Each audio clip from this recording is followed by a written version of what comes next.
Bună dragii mei și bine ați revenit pe canalul meu! Astăzi vom face conuri umplute cu cremă diplomatică.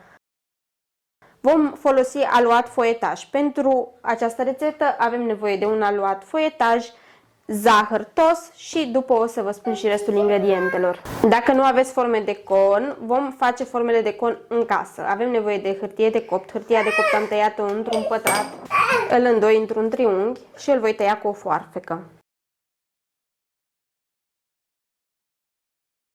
Acum că am obținut două triunghiuri, vom forma conul.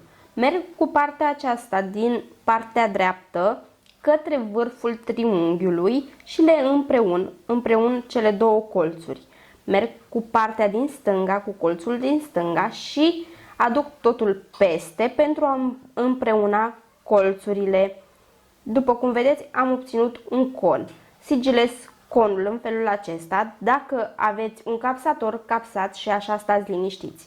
Pentru a obține volum, pentru a avea un puțin volum la con, atunci când vom înfășura aluatul, vă recomand să umpleți conul cu puțină hârtie de copt sau cu puțină folie de aluminiu, cum procedez și eu.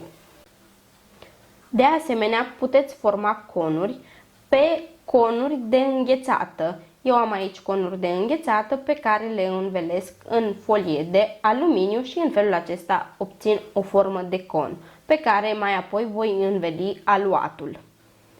Tai aluatul de foietaj în fâșii de aproximativ 4-5 cm lățime.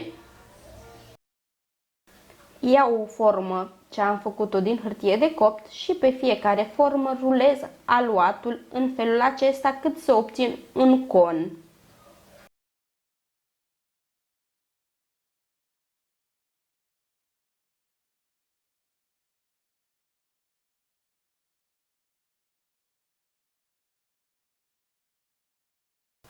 Peste fiecare con, peste aluat, presar zahăr, astfel încât să fie destul de mult zahăr lipit pe aluat. Am așezat toate formele într-o tavă tapetată cu hârtie de copt și pun tava la cuptor, cuptorul preîncălzit la 200 de grade și coc conurile pentru aproximativ 20-25 de minute sau până când vedeți că sunt rumene și frumoase deasupra. Pentru această rețetă avem nevoie de 500 de ml de lapte, 4 gălbenușuri, 50 de grame de amidon de porumb sau făină, dar vă recomand să folosiți amidonul de porumb pentru că va ieși o cremă mai fină, vanilie și 120 de grame de zahăr. Într-o cratiță ce merge pusă pe foc, adăugăm gălbenușurile și zahărul și batem cu un tel până când se deschid la culoare. Acum că s-au deschis la culoare, adaug amidonul de porumb și îl încorporez și pe el. Acum că am încorporat și amidonul, încorporez treptat laptele. Laptele este rece.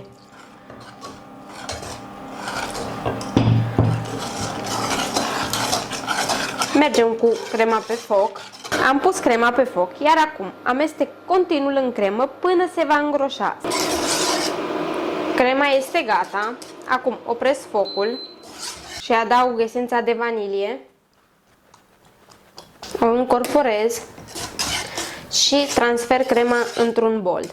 Acopăr cu folie, la contact cu crema să nu formeze crustă și las să se răcească la temperatura camerei. Bat 200 de ml de frișcă spumă. Crema de vanilie s-a răcit. Acum o bat puțin cu telul pentru a o face mai maleabilă.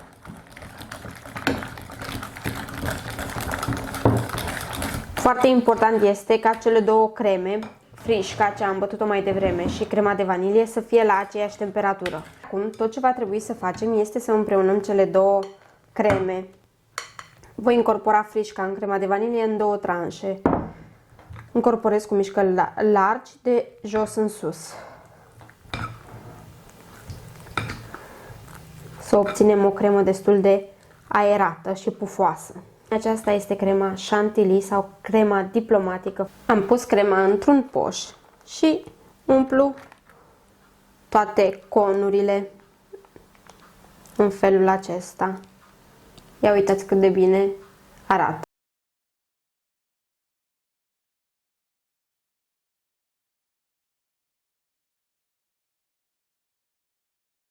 Dragii mei, aceasta este rețeta de astăzi. Vedeți că aceste conuri arată spectaculos și credeți-mă că sunt mega delicioase. Vă spun pe cuvânt și vă recomand din tot sufletul să le încercați pentru că nu veți regreta, mai ales că se pregătesc atât de repede. Eu vă mulțumesc că ați fost și astăzi alături de mine. Nu uitați că vă aștept ca de obicei părerile în comentarii. Îmi face mare plăcere să citesc părerile voastre. Vă pup și vă îmbrățișez cu mare drag și ne vedem data viitoare cu noi rețete. Pa, pa!